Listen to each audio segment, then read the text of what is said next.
There's a fault among many others that we all struggle with. Some of us more than other people. Um, we we all have this problem, if I may call it a problem, and nobody there isn't a single human being on this planet who's going to be able to get rid of it entirely. Some of us can keep it under wraps better than others and under control, but it's going to be there, and that is the fault of bias. Like many other faults, also it can be it's a potential liability. It ends up being a liability in many ways, but it's a potential liability for the most part that in most cases ends up being a liability, but can actually also be an asset if employed under the right circumstances, in the right time, at the right time, sorry, in the right place, in the right environment, around the right people. Mainly right time and place. Like a lot of other things, right? Timing and timing matters, and where you happen to be matters. Bias. Um, there are those of us, and we all find ourselves doing this, by the way, but some people will craft entire lives out of what I'm about to explain. There are plenty among us who believe things. We have beliefs, we have ideas that we've had for a long time, maybe since damn near birth. We've had it for a long time, and perhaps we've seen contradictions to these beliefs. We've seen evidence to the contrary, but we've held on to them. There are beliefs, and let me stick to this. I was going to open up another avenue, but let me stick on this for a moment. I need to work on my focus.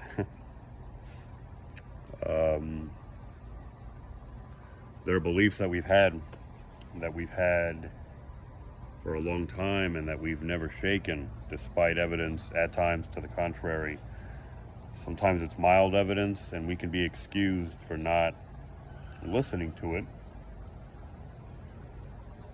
Sometimes the evidence that contradicts our ideas and beliefs is not strong enough for a reasonable human being to follow it, right? Or to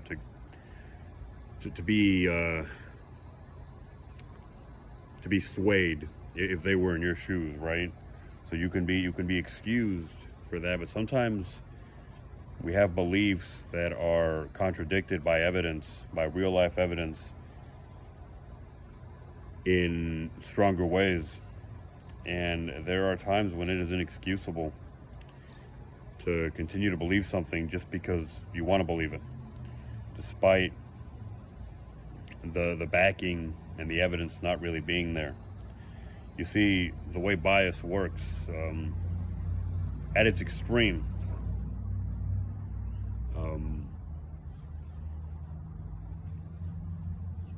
there are, again, many among us, and I think children in particular are prone to this. We're supposed to grow out of it.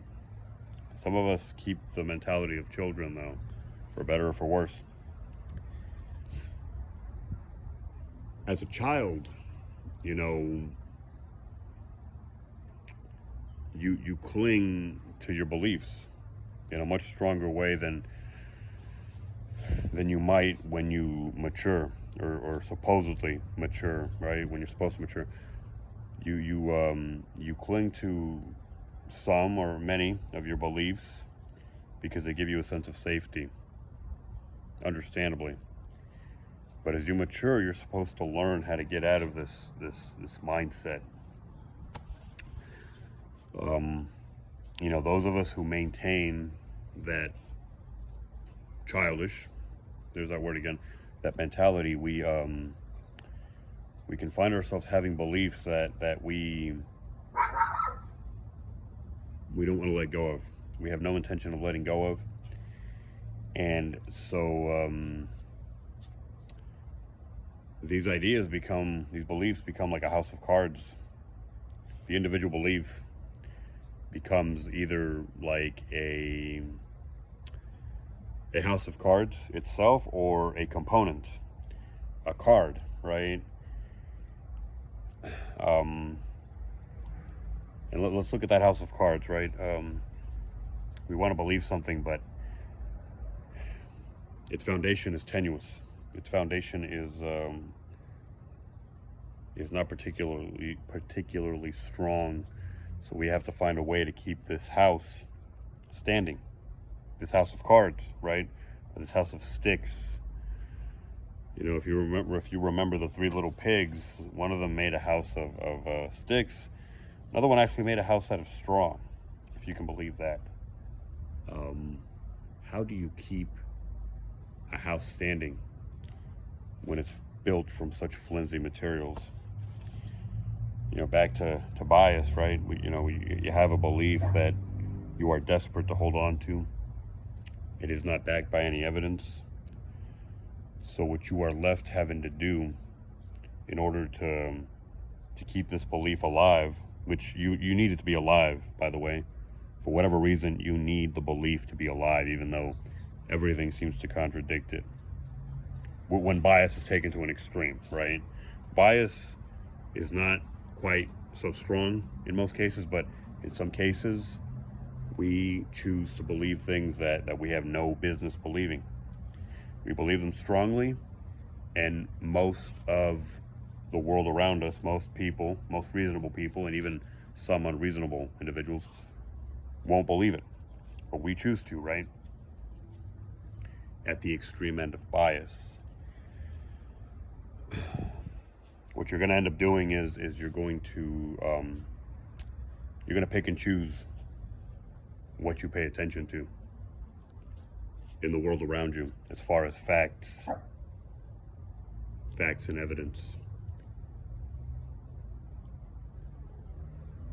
The belief you have, right, which you need to sustain for whatever delusional reason,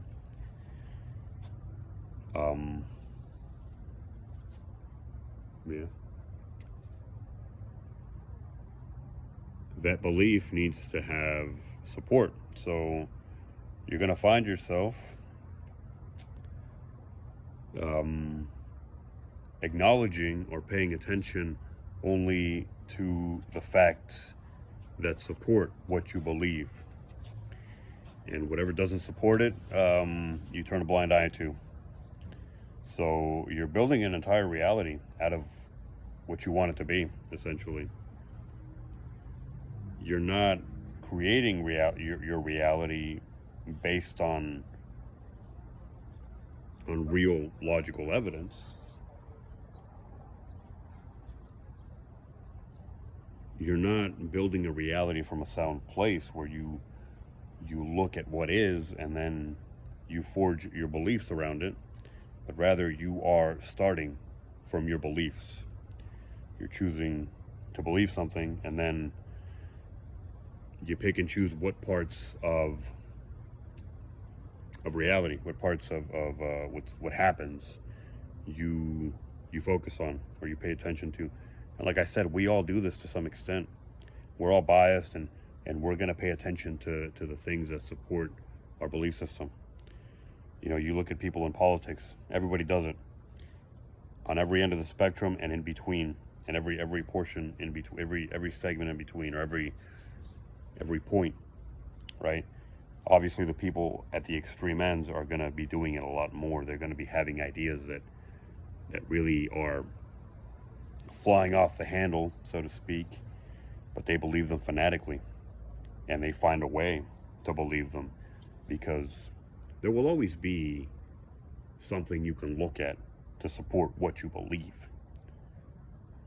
You just, if it's minimal evidence or even a hint of evidence, you're just going to choose to hyper focus on it, and you're going to make it look bigger than it actually is. You're going to not be creating evidence, but you're going to be almost fabricating it. You're going to be supersizing it.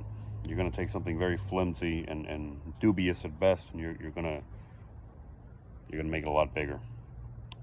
Now, bias, as I've said, is something we can all engage in. But it's dangerous at those extremes. When you want to believe something, you begin from that place and you build reality around it, around the beliefs that you've already decided are true in a very childish manner. And so now, as I've already mentioned, you're just gonna, essentially, you're almost only going to notice the things that you want to notice, the things that uphold your reality on a larger scale, right?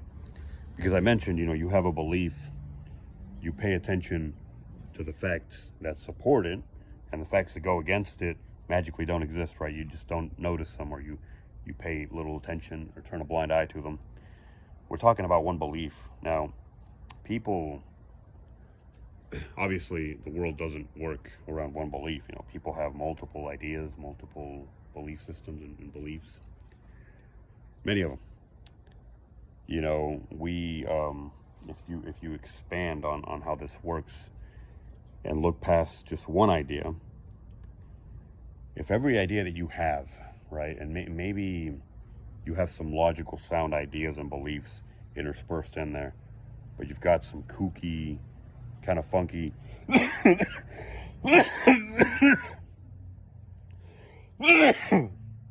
extreme ones, it doesn't take too many, right? If you've got a few ideas that you have to almost force yourself to believe, that you have to kind of twist the evidence around to make them stand, right? It's almost like if you were in a courtroom and you had some evidence that was dubious at best, that mildly kind of hints at your theory being correct, and you just kind of, you find a way to shine the right light upon this evidence. You focus on it in such a way that it just looks like something bigger than it is. You can make it back your story without it actually having much foundation or much of a solid sort of body to it. And we do it all the time. We do it in life. We back the beliefs that we want to be true. And, once it's bad enough with one idea, one belief to do that, but it doesn't apply to one thing. We have multiple, we might have entire sets of ideas and belief systems and beliefs that,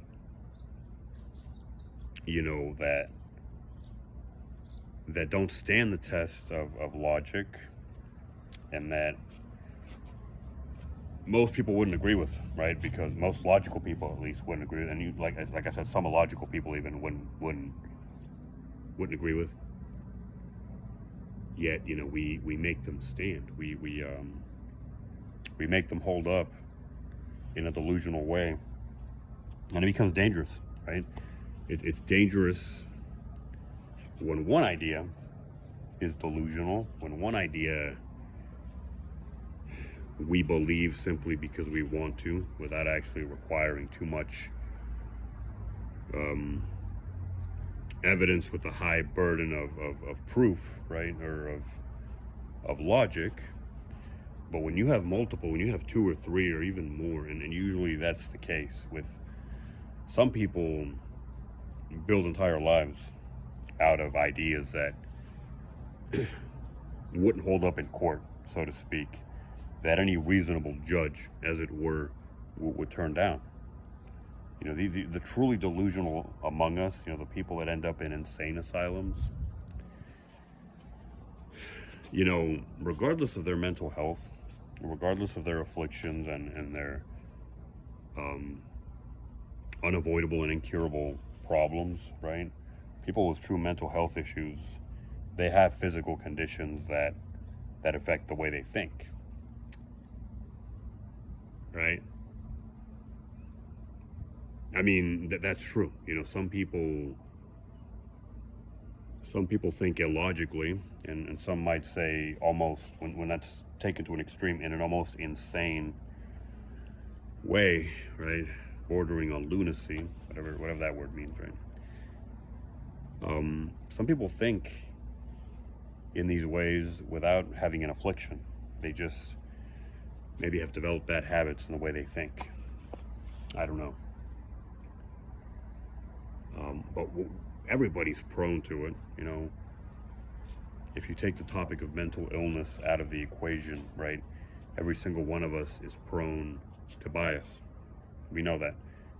And every single one of us is prone to not only being afflicted by bias, which is inevitable, every single one of us is prone to taking it to an extreme that puts us in the realm of being delusional. And typically this is not going to apply to one idea or one belief. It's going to apply to a lot of things that we think, a lot of things that we believe. As a guy in a movie said, a movie I watched not too long ago, it was one of the John Wick movies, and I don't know where he got the quote from, but he said, how you do anything is how you do everything. And so if you're prone to having delusional beliefs and ideas that are rooted in bias and are held up by sheer grit and just by your desire to believe them without needing sound proof and sound evidence, if you're prone to doing that once, you're prone to doing it twice, 3 times. If you have one idea that is delusional or borders on delusional, chances are you have more. Honestly, chances are that your entire belief system, the entirety of the way you think, hinges on the delusional. It's unfortunate, and if this applies to you in any way, it's not something any of us want to believe. It's not a pill any of us want to swallow. But the truth is, there are plenty of people in this world who are not sound of mind. Whatever that means, right? I don't think anybody has a clean bill of health 100%, either physically or mentally. But there are people who are not right in the head to the degree that they are not functional. And that's where we have a problem, You can be accepting and you can be inclusive, all you want, but where I think we can all agree is where something ceases to function, to be functional, where something becomes an impediment, where something goes from being an asset to being a liability. Results are everything in life. And accepting or not of somebody's ideas or ways of thinking,